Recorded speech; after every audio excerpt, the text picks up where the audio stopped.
guys, what's going on? Snapshot Medical Kitchen here. Today we're going to be making a Chipotle chicken sandwich.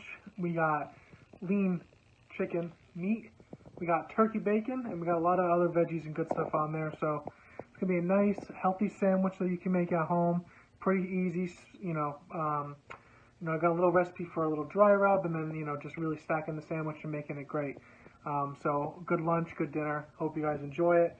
Healthy, yet still really tasty, and a lot of good stuff on there. So let's get to it.